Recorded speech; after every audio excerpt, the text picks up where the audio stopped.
Students, welcome to my YouTube channel wake up बाबू।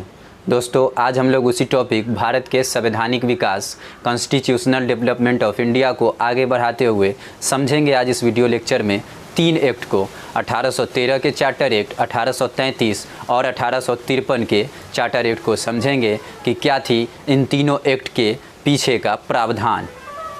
तो शुरू करते हैं 1813 के चार्टर एक्ट को।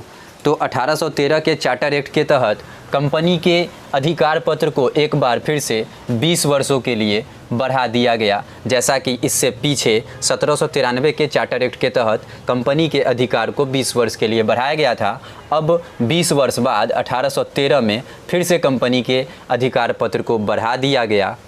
लेकिन इस एक्ट में सबसे बड़ा बदलाव देखने को ये मिला कि कंपनी के पास जो मोनोपोली था, कंपनी को ही जो प्राप्त था, ब्रिटिश ईस्ट इंडिया कंपनी को ही प्राप्त था व्यापारिक एकाधिकार। भारत और पूर्वी देशों के साथ व्यापारिक एकाधिकार केवल और केवल ब्रिटिश ईस्ट इंडिया कंपनी को ही प्राप्त था। इसके अलावा किसी को प्राप्त नहीं था। ब्रिटेन की अन्य कोई कंपनियां भी या यूरोपीय कोई कंपनियां जो है भारत और पूर्वी क्षेत्रों के साथ व्यापार नहीं कर सकती थी। इस व्यापारिक एकाधिकार को, इस व्यापारिक मोनोपोली को, ट्रेड मोनोपोली को इस 1813 के चार्टर एक्ट के तहत क्या किया गया, तो समाप्त कर दिया गया। लेकिन कंप्लीट रूप से नहीं, केवल क्या किया गया तो भारत में चाय के व्यापार और चीन के साथ व्यापार और भारत में चाय के व्यापार के एकाधिकार को छोड़कर बाकी सभी व्यापारिक अधिकार को कंपनी के समाप्त कर दिया गया इस 1813 के चार्टर एक्ट के द्वारा।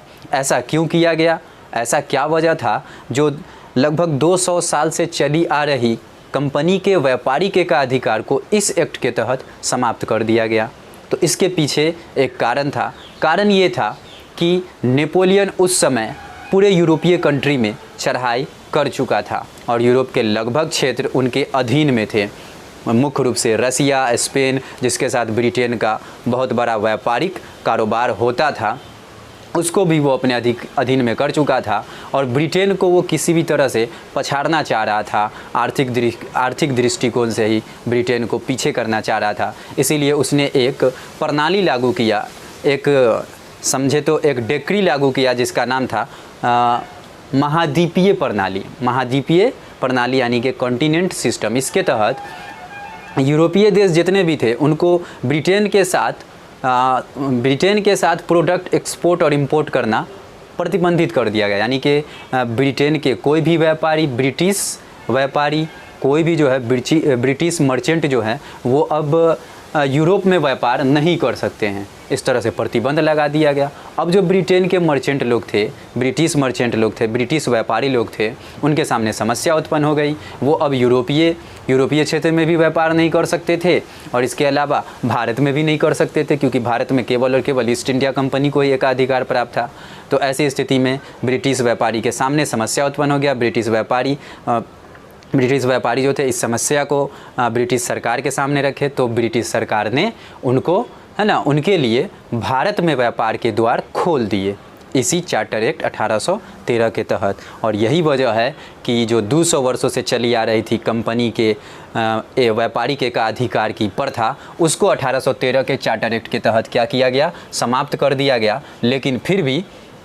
लेकिन फिर भी भारत में चाय के एकाधिकार को और चीन के व्यापारिक एकाधिकार को छोड़कर, यानी कि अभी भी कायम है 2 क्षेत्रों में कंपनी का एकाधिकार, 2 क्षेत्रों में कंपनी का मोनोपोली अभी भी कायम है। तो इस एक्ट के तहत ये सबसे बड़ा बदलाव किया गया। तो क्यों बदलाव किया गया ये भी हम लोग समझ गए। उसके बाद अब हम समझते हैं इस एक्ट के अगले प्रावधान को। तो इसी एक्ट के तहत क्या किया गया, तो ईसाई पादरियों को भी भारत आने की परमिशन दे दी गई। यानी इस चार्टर एक्ट 1813 के तहत ईसाई पादरी जो थे, यानी कि ईसाई मिशनरीज, उनको भारत आने का परमिशन दे दिया गया। यानी कि ईसाई पादरी अब भारत आएंगे और अब वो अपने ईसाई धर्म का प्रचार प्रसार करेंगे। अब क्या था, तो बड़ी तादाद में ईसाई पादरी इस एक्ट के बाद भारत में आना शुरू कर दिए और अब जो है यूरोपियों की संख्या भारत में अधिक बढ़ने लगी। तो इसीलिए अब यूरोपियों की संख्या भारत में बढ़ने लगी, अतः अब इसीलिए उनके लिए भी यानी कि यूरोपियों को भी कोर्ट के दायरे में लाया गया, यानी यूरोपीय लोगों को भी अब कोर्ट के दायरे में लाया गया, यानी कि न्यायालय के दायरे में लाया गया, क्योंकि उनकी संख्या भी अब यानी क्योंकि उनकी संख्या अब बढ़ने लगी थी। इसके बाद इसी एक्ट के तहत ये कंपनी को आदेश दिया गया कि कंपनी जो है प्रत्येक साल कम से कम 1 लाख रुपया भारत के शिक्षा व्यवस्था पे खर्च करेगी, यानी कि एजुकेशन पे कंपनी जो है प्रत्येक साल 1 लाख रुपया खर्च करेगी, ये कंपनी को आदेश दिया गया इसी एक्ट के तहत। इसके अलावा क्या किया गया, तो इसके अलावा कुछ सीमाओं के अलावा सभी ब्रिटिश व्यापारियों के लिए भारत के द्वार खोल दिए गए। कुछ सीमाओं के अलावा यानी कि समझे तो चाय के व्यापार और चीन के साथ व्यापार को छोड़कर सभी ब्रिटिश व्यापारी के लिए, सभी ब्रिटिश मर्चेंट के लिए, सभी ब्रिटिश नागरिक के लिए भारत में व्यापार करने के द्वार खोल दिए गए, केवल कुछ सीमाओं को छोड़ दिया जाए तो ये थी इस चार्टर एक्ट 1813 की प्रावधान है, जिसमें हमने देखा कि किस तरह से सबसे पहले तो कंपनी के अधिकार पत्र को 20 वर्ष के लिए बढ़ा दिया गया। उसके बाद कंपनी का जो व्यापारिक एकाधिकार था, जो केवल और केवल कंपनी को ही प्राप्त था, ब्रिटिश ईस्ट इंडिया कंपनी को ही प्राप्त था, उसको समाप्त कर दिया गया, केवल चाय और चीन के साथ व्यापार को छोड़कर। क्यों किया गया, हमने ये भी देखा कि नेपोलियन ने जो समस्या उत्पन्न कर दिया था, महाद्वीपीय प्रणाली के तहत अब ब्रिटेन से कोई व्यापार नहीं करेगी यूरोपीय कंट्री, और ब्रिटेन भी नहीं करेगा किसी भी यूरोपीय कंट्री से, यानी सब पे बैन लगा दिया गया, जिससे ब्रिटेन के व्यापारी के सामने समस्या उत्पन्न हो गई, ब्रिटेन के मर्चेंट के सामने समस्या उत्पन्न हो गई। अतः इस समस्या को समाप्त करने के लिए ब्रिटिश संसद ने इस तरह का ये कानून बनाया। शिक्षा पर 1 लाख व्यय करने का, है ना, इसी एक्ट के तहत परमिशन आदेश दिया गया किसको, तो कंपनी को। उसके बाद यूरोपीय लोगों को यानी यूरोपीय को भी कोर्ट के दायरे में लाया गया, यानी कि अब यूरोपीय लोगों को भी दोषी करार देगी कोर्ट। तो ये थी 1813 के चार्टर एक्ट की प्रावधानें। अब हम लोग समझते हैं अगले चार्टर एक्ट 1833 को, जो काफ़ी महत्वपूर्ण है, चार्टर एक्ट ऑफ 1833। तो ये एक्ट भी लाया गया 20 वर्ष के बाद। यहाँ पे हम देख रहे हैं 1793 चार्टर एक्ट, 1793 के चार्टर एक्ट के 20 साल बाद लाया गया क्या भाई, तो 1813 का चार्टर एक्ट। उसके फिर 20 साल बाद क्या लाया गया, तो 1833 का चार्टर एक्ट, और फिर यहाँ पे 20 साल के बाद लाया जाएगा 1853 का चार्टर एक्ट। तो 20-20 साल पे एक्ट लाया जा रहा है और कंपनी के अधिकार पत्र को बढ़ाया जा रहा है। तो यहाँ भी इस चार्टर एक्ट के तहत भी क्या किया गया, तो कंपनी के शासन को 20 वर्ष बढ़ाया गया, नहीं, कंपनी के अधिकार पत्र को 20 वर्षों के लिए बढ़ा दिया गया। इस 1833 के चार्टर एक्ट को सेंट हेलिना एक्ट भी कहते हैं। क्यों कहते हैं ये समझ लेते हैं। तो भारत से लगभग 10,000 किलोमीटर दूर अफ्रीका और दक्षिण अमेरिका के बीच में, भारत से लगभग 10,000 किलोमीटर दूर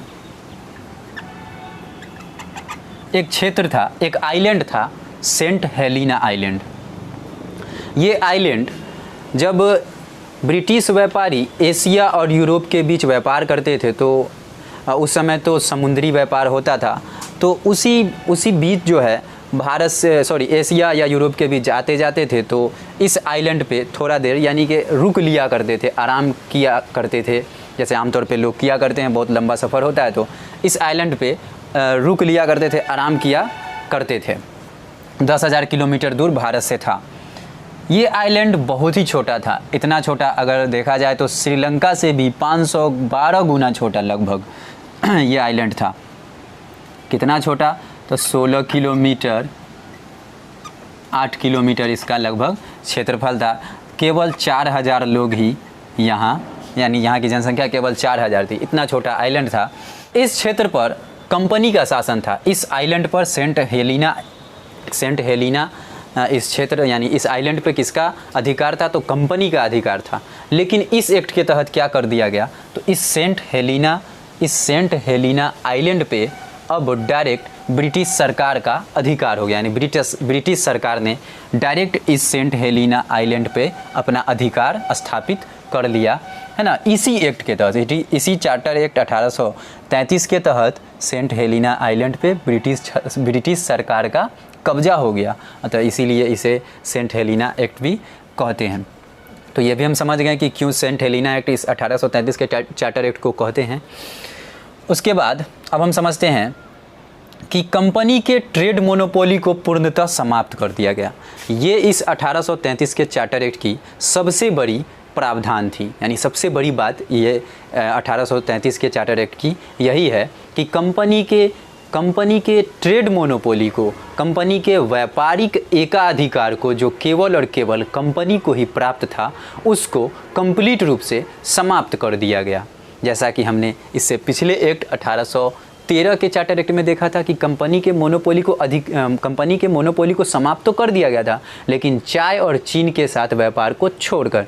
लेकिन यहाँ जो है उस एकाधिकार को भी समाप्त कर दिया गया 20 वर्ष बाद, यानी कंपनी का पूर्ण रूप से ट्रेड मोनोपोली समाप्त हो गया। अब कंपनी का काम व्यापार करना नहीं है, अब कंपनी को ब्रिटिश संसद की ओर से ये आदेश दिया गया, ये निर्देश दिया गया कि अब आपका काम व्यापार करना नहीं है, अब आपका काम केवल और केवल प्रशासन चलाना है।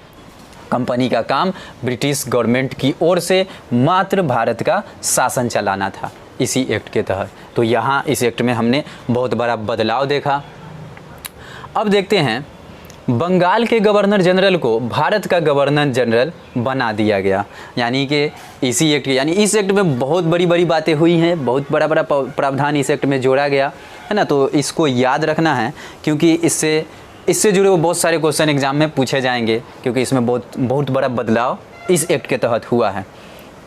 तो ये मुख्य बदलाव कि कंपनी के व्यापारिक एकाधिकार को समाप्त कर दिया गया। दूसरा क्या है, तो अब जो है, जैसा कि हमने 1773 के रेगुलेटिंग एक्ट में देखा था कि गवर्नर को बना दिया गया था गवर्नर जनरल, बंगाल के गवर्नर को बना दिया गया था बंगाल का गवर्नर जनरल। अब यहाँ इस एक्ट में हम देख रहे हैं कि बंगाल के गवर्नर जनरल को बना दिया गया भारत का गवर्नर जनरल, यानी कि अब बंगाल के गवर्नर जनरल नहीं, अब वो क्या कहे जाएंगे, तो बंगाल के गवर्नर जनरल को भारत का गवर्नर जनरल बना दिया गया। यानी जो बंगाल के गवर्नर जनरल हैं वो अब बंगाल के गवर्नर जनरल नहीं होंगे, बल्कि वो भारत के गवर्नर जनरल कहे जाएंगे, यानी कि गवर्नर जनरल ऑफ इंडिया कहे जाएंगे।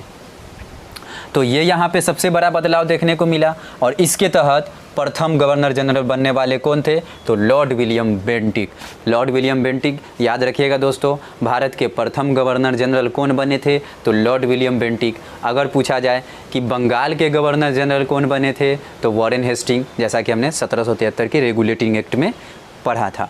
तो ये हो गया, ये सबसे बड़ा बदलाव हुआ कि बंगाल के गवर्नर जनरल को भारत का गवर्नर जनरल बना दिया गया। बनने वाले कौन, तो लॉर्ड विलियम बेंटिक। उसके बाद क्या किया गया, तो बम्बई तथा मद्रास के कार्यकारिणी परिषद की विधि निर्माण शक्ति को समाप्त कर दी गई। यानी बम्बई और मद्रास में 1773 में हमने पढ़ा था कि बंगाल के गवर्नर को गवर्नर जनरल बना दिया गया, और मुंबई और मद्रास के गवर्नर को भी बंगाल के गवर्नर जनरल के सब ऑर्डिनेट कर दिया गया, यानी कि उनके अधीन कर दिया गया। यहाँ क्या है कि इस एक्ट के तहत अब मुंबई और मद्रास के गवर्नर जनरल की विधि निर्माण की शक्ति को ही छीन लिया गया। बम्बई तथा मद्रास के कार्यकारिणी परिषद, बम्बई तथा मद्रास के भी गवर्नर होते थे और उनका भी एक कार्यकारिणी परिषद होता था प्रांतीय स्तर पे। तो उनके गवर्नर, यानी मुंबई और मद्रास के गवर्नर की जो कार्यकारिणी परिषद थी, उनसे विधि निर्माण शक्ति को छीन लिया गया, यानी विधि निर्माण शक्ति को समाप्त कर दिया गया। प्रांतीय स्तर पे यहाँ के भी जो गवर्नर होते थे और उनकी परिषद जो होती थी, सहायता से क्या करती थी, तो विधि निर्माण करती थी। लेकिन इस एक्ट के तहत क्या कर दिया गया, उनसे विधि निर्माण की शक्ति को समाप्त कर दिया गया। ये लोग भी विधि निर्माण करते थे, लेकिन प्रांतीय स्तर पे, जैसा कि हमने 1773 में ही समझा था। तो ये हो गया, ये सबसे बड़ा बदलाव देखने को मिला। उसके बाद क्या किया गया इस एक्ट के तहत, अगली प्रावधान क्या जोड़ी गई, तो गवर्नर जनरल की परिषद में विधि सदस्य के रूप में एक सदस्य जोड़ा गया। तो दोस्तों हमने देखा था कि गवर्नर जनरल होते थे और उसका एक कार्यकारिणी परिषद होता था, उनका एक परिषद होता था, उनका एक काउंसिल होता था। उसमें हमने देखा था कि उसमें 3 सदस्य थे, जैसा कि हमने पिछले वीडियो में देखा था कि उसमें 3 सदस्य कर दिए गए थे, 4 से कर दिए थे 3, अब उसको क्या कर दिया गया, अब फिर से क्या कर दिया गया, 3 से कर दिया गया 4। पहले 4 से कर दिया गया था 3, अब क्या कर दिया गया, पिट्स इंडिया एक्ट के तहत 4 से कर दिया गया था 3, अब क्या कर दिया गया, 3 से कर दिया गया,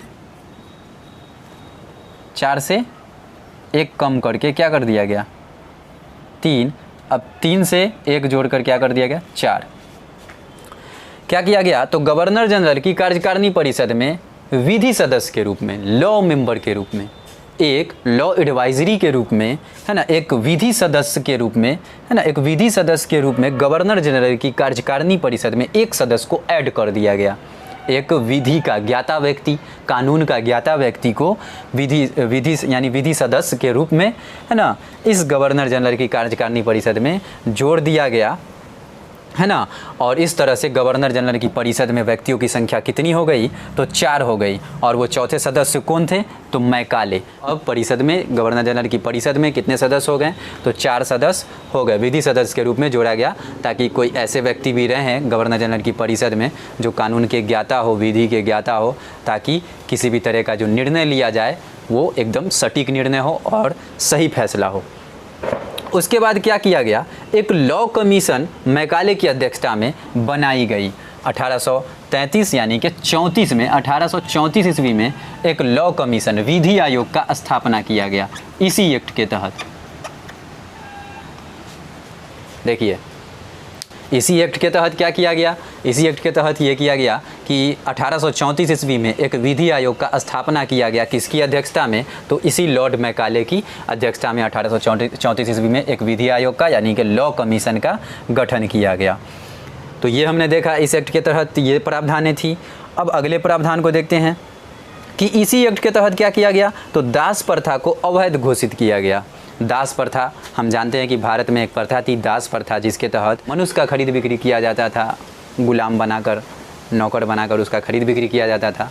तो इस प्रथा को भारत में ये जो प्राचीन प्रथा थी, इस प्रथा को इसी एक्ट के तहत क्या किया गया, अवैध घोषित किया गया। 1833 के चार्टर एक्ट के तहत भारत में दास प्रथा को अवैध घोषित किया गया और इस पे 1843 ईस्वी में लॉर्ड विलियम बेंटिक के द्वारा पूर्णतः प्रतिबंध लगा दिया गया। यानी कि 1843 ईस्वी में दास प्रथा को भारत में समाप्त कर दिया गया लॉर्ड विलियम बेंटिक के द्वारा। और इसे अवैध घोषित कब किया गया, तो 1833 के चार्टर एक्ट के तहत। तो ये थी इस एक्ट की मुख्य विशेषता। उसके अलावा इसी एक्ट की धारा 87 के तहत कंपनी के पदों पर नियुक्ति में इसी एक्ट की धारा, इसी चार्टर एक्ट 1833 की धारा 87 के तहत ये बातें भी कही गई कि कंपनी के पदों पर नियुक्ति में किसी भी व्यक्ति के साथ जाति, धर्म, भाषा, क्षेत्र इत्यादि के वजह से उसे अयोग्य घोषित नहीं किया जाएगा और उससे भेदभाव नहीं किया जाएगा। यह भी एक प्रावधान जोड़ा गया था इस एक्ट में, इस एक्ट के तहत। तो ये हमने देखा इस 1833 के चार्टर एक्ट की बातों को कि क्या थी इस एक्ट की प्रावधानें, तो इसको हमने समझा। फिर से एक बार रिकॉल कर देते हैं। सेंट हेलिना एक्ट इसी को कहा जाता है। क्यों कहा जाता है हमने बताया यहाँ पे। उसके बाद कंपनी के शासन को फिर से 20 वर्ष के लिए बढ़ा दिया गया। कंपनी के ट्रेड मोनोपोली, व्यापारिक एकाधिकार को पूर्णतः समाप्त कर दिया गया। अब कंपनी का काम भारत का सिर्फ प्रशासन देखना था। ब्रिटिश सरकार की ओर से कंपनी का काम था भारत का प्रशासन देखना। कंपनी अब एडमिनिस्ट्रेटिव बॉडी बन गई थी इस एक्ट के तहत। बंगाल के गवर्नर जनरल को भारत का गवर्नर जनरल कहा जाने लगा और पहले गवर्नर जनरल बनने वाले कौन थे, तो लॉर्ड विलियम बेंटिक। बम्बई तथा मद्रास के कार्यकारिणी परिषद की विधि निर्माण शक्ति को क्या कर दिया गया, समाप्त कर दिया गया। अब जो है विधि कौन निर्माण करेंगे, तो केवल और केवल गवर्नर जनरल और उनकी, भारत के गवर्नर जनरल और उनकी कार्यकारिणी परिषद जो है उन्हीं का काम था विधि निर्माण करना। यानी कि अब एक ही विधि होगा और विधि निर्माण करने के लिए एक क्या किया गया, तो लॉ कमीशन का गठन किया गया मैकाले की अध्यक्षता में, है ना। विधि आयोग का गठन किया गया किसकी अध्यक्षता में, तो मैकाले की अध्यक्षता में। और इसी एक्ट के बाद अब क्या कहा जाने लगा दोस्तों, हम बताना चाहेंगे कि इसी एक्ट के बाद क्या कहा जाने लगा। इससे पहले जो एक्ट बनाए जाते थे उसको रेगुलेशन कहा जाता था, है ना, लेकिन इस एक्ट के बाद अब क्या कहा जाने लगा, एक्ट कहा जाने लगा। क्यों? क्योंकि अब एक ही एक्ट बनाया जा रहा था। क्योंकि इससे पहले ब्रिटिश संसद अलग एक्ट बनाती थी, कंपनी का अलग एक्ट होता था, और उसके अलावा भी क्या बोलते हैं, प्रांतीय स्तर पे ये मुंबई मद्रास के गवर्नर जनरल और उनकी कार्यकारिणी परिषद अलग अलग एक्ट बनाते थे। तो कई तरह का कन्फ्लिक्ट पैदा होता था, इसीलिए इस पद्धति को समाप्त किया गया और अब से एक एक्ट बनाया जाएगा, ये व्यवस्था की गई। और इसीलिए अब से एक्ट कहा जाने लगा, जहाँ पहले रेगुलेशन कहा जाता था। तो ये हमने देखा, गवर्नर जनरल की परिषद में विधि सदस्य के रूप में एक सदस्य को जोड़ा गया, यानी कि परिषद में 3 से कर दी गई सदस्यों की संख्या 4, विधि सदस्य के रूप में मैकाले को ऐड किया गया। एक लॉ कमीशन का गठन किया गया, दास प्रथा को अवैध घोषित किया गया और एक्ट के तहत भारत में कंपनी के पदों पर नियुक्ति में जात धर्म नहीं देखा जाएगा और इसके आधार पर किसी भी व्यक्ति को अयोग्य घोषित नहीं किया जाएगा। अब हम लोग देखते हैं 20 वर्ष बाद फिर से चार्टर एक्ट 1853 को, यानी चार्टर एक्ट ऑफ 1853 के बारे में देखते हैं कि इसमें क्या प्रावधानें जोड़ी गई थी। तो इस एक्ट के तहत क्या किया गया, तो कंपनी के रूल को बढ़ाया गया, but not for specific time period, यानी कि कंपनी के अधिकार पत्र को, कंपनी के शासन को बढ़ाया गया, लेकिन जहां इससे पहले 20 वर्ष के लिए बढ़ाया जाता था, लेकिन इस बार टाइम पीरियड फिक्स नहीं किया गया, टाइम पीरियड स्पष्ट नहीं किया गया। दूसरा है सिविल सेवा में नामजदगी के सिद्धांत को समाप्त कर कंपनी के उच्च पदों पर भर्ती के लिए प्रतियोगिता परीक्षा आरंभ की गई।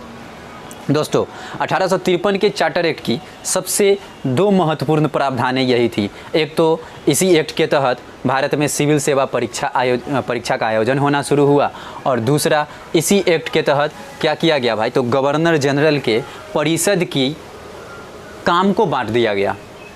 अब हम समझते हैं, कंपनी के अधिकार पत्र को बढ़ा दिया गया, लेकिन not for specific time period, यानी स्पष्ट समय अवधि के लिए नहीं। इसके बाद सिविल सेवा में नामजदगी के सिद्धांत, जहां कंपनी के उच्च पदों पर यानी कि सिविल सर्विस के क्षेत्र में नामजदगी का सिद्धांत था, किसी भी व्यक्ति को नॉमिनेट कर दिया जाता था और उसको कंपनी के उच्च पदों पर उसका भर्ती कर दिया जाता था। लेकिन 1853 के चार्टर एक्ट के तहत क्या किया गया, तो नामजदगी के सिद्धांत को समाप्त कर दिया गया। और क्या किया गया, तो इस एक्ट के तहत क्या किया गया, तो एक ओपन एग्ज़ाम का आयोजन किया गया, एक खुली प्रतियोगिता परीक्षा का आयोजन किया गया, और जो व्यक्ति इस प्रतियोगिता परीक्षा को क्रैक करेंगे, पास करेंगे, अब उसी का कंपनी के उच्च पदों पर भर्ती किया जाएगा। तो इस एक्ट के तहत ये प्रावधान जोड़ी गई कि सिविल सेवा में नामजदगी के सिद्धांत को समाप्त कर दिया गया, नॉमिनेशन वाली सिस्टम को समाप्त कर दिया गया, और कंपनी के उच्च पदों पर भर्ती के लिए भारत में प्रतियोगिता परीक्षा का आरंभ किया गया, यानी कि ओपन एग्जामिनेशन का आरंभ किया गया। और इसके लिए 1854 में मैकाले समिति बनाया गया, और इस एग्ज़ाम की यानी कि इस प्रतियोगिता परीक्षा की देखरेख के लिए, है ना, क्या किया गया, तो 1854 में मैकाले समिति का गठन किया गया, मैकाले की अध्यक्षता में ही।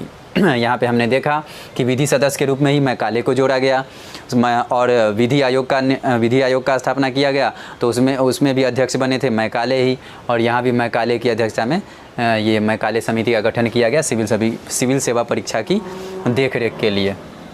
तो ये थी इस एक्ट की एक महत्वपूर्ण प्रावधान।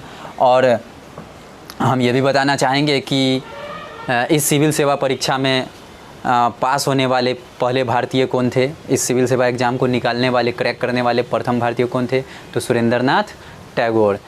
अब अगले प्रावधान को देखते हैं। परिषद के विधायी एवं प्रशासनिक शक्ति को अलग कर दिया गया। जैसा कि हम जानते हैं कि सरकार के अंग होते हैं विधायिका, कार्यपालिका, न्यायपालिका। विधायिका का काम होता है कानून बनाना, कार्यपालिका का काम होता है उसे लागू करना, और न्यायपालिका का काम होता है उस कानून की रक्षा करना।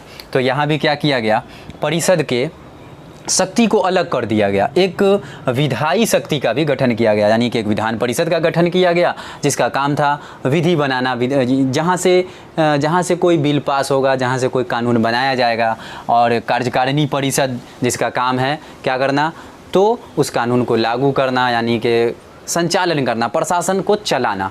ये काम है गवर्नर जनरल की कार्यकारिणी परिषद का। और एक लेजिस्लेटिव असेंबली का गठन किया गया, सेंट्रल लेजिस्लेटिव असेंबली, क्योंकि प्रांतीय को तो समाप्त कर दिया गया था।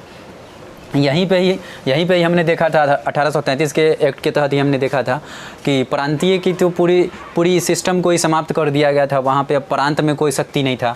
तो सेंट्रल है ना, केंद्रीय स्तर पे ही लेजिस्लेटिव असेंबली का स्थापना किया, केंद्रीय विधानसभा का स्थापना किया गया, जिसे मिनी संसद के नाम से भी जाना जाता है। भारत में इसका स्थापना किया गया। और इस सेंट्रल लेजिस्लेटिव असेंबली में 6 सदस्य होते थे, जिसमें से 4 सदस्य स्थानीय स्तर से आते थे, यानी क्षेत्रीय स्तर से आते थे। बम्बई, मद्रास, कलकत्ता और आगरा से 4 सदस्य चुन के आते थे, और 2 सदस्य ब्रिटिश सरकार द्वारा अपॉइंट किए जाते थे, यानी कि मनोनीत किए जाते थे। तो कुल मिला के 6 सदस्य होते थे। इसके बाद इसी एक्ट के तहत क्या किया गया, तो कोर्ट ऑफ डायरेक्टर की संख्या को जहां 24 पहले थी उसको क्या कर दिया गया 18, यानी कि निदेशक मंडल, संचालक मंडल की सदस्यों की संख्या जो 24 थी उसको 18 कर दिया गया। तो ये थी इस एक्ट की प्रावधान है। एक बार फिर से रिकॉल करते हैं, कंपनी के रूल को बढ़ा दिया गया but not for specific time period, यानी कि समय अवधि स्पष्ट नहीं किया गया। कंपनी के अधिकार पत्र को बढ़ा दिया गया, लेकिन जहां पहले 20 वर्ष के लिए बढ़ाया जाता था स्पष्ट होता था, लेकिन इस बार स्पष्ट नहीं किया गया। सिविल सेवा में नामजदगी के सिद्धांत को समाप्त कर दिया गया, जैसा कि पहले से परंपरा थी कि सिविल सेवा में कंपनी के उच्च पदों पर सिविल सेवा में कंपनी के उच्च पदों पर भर्ती के लिए केवल नॉमिनेशन वाला पद्धति था। ब्रिटिश सरकार जो थी वो किसी भी व्यक्ति को नॉमिनेट कर देती थी और उसी का कंपनी के उच्च पदों पर भर्ती होता था। उस पद्धति को, नामजदगी के पद्धति को समाप्त कर दिया गया और क्या लाया गया, तो एक प्रतियोगिता परीक्षा का आयोजन किया गया और इसी प्रतियोगिता परीक्षा को पास करने के बाद किसी भी व्यक्ति का कंपनी के उच्च पदों पर भर्ती किया जाएगा। ये प्रतियोगिता परीक्षा, ओपन एग्जामिनेशन शुरू किया गया इसी एक्ट के तहत, और इसके लिए एक 1854 में मैकाले समिति का गठन किया गया। गवर्नर जनरल ऑफ इंडिया के परिषद के विधायी एवं प्रशासनिक कार्यों को अलग कर दिया गया। गवर्नर जनरल ऑफ इंडिया के प्रशासनिक कार्यों को और विधायी कार्यों को अलग कर दिया गया और विधायी कार्यों की संचालन के लिए एक सेंट्रल लेजिस्लेटिव असेंबली का स्थापना किया गया। केंद्रीय विधान परिषद का स्थापना किया गया, जिसे मिनी संसद ऑफ इंडिया भी कहा जाता है, जिसमें 6 सदस्य होते थे। 4 सदस्य स्थानीय स्तर पे चुना के आते थे और 2 सदस्य ब्रिटिश सरकार द्वारा मनोनीत किया जाता था। कोर्ट ऑफ डायरेक्टर की संख्या को 24 से कर दिया गया 18। तो इस तीनों एक्ट को हमने इस वीडियो लेक्चर में कवर किया है। उम्मीद करते हैं कि आपको ये जो तीनों एक्ट हमने बताया है ये आया होगा समझ में। वीडियो अच्छा लगा हो तो लाइक और सब्सक्राइब कीजिएगा और दोस्तों में शेयर भी कीजिएगा, जिससे हमारा हौसला अफजाई होगा। धन्यवाद। मिलते हैं अगले वीडियो लेक्चर में।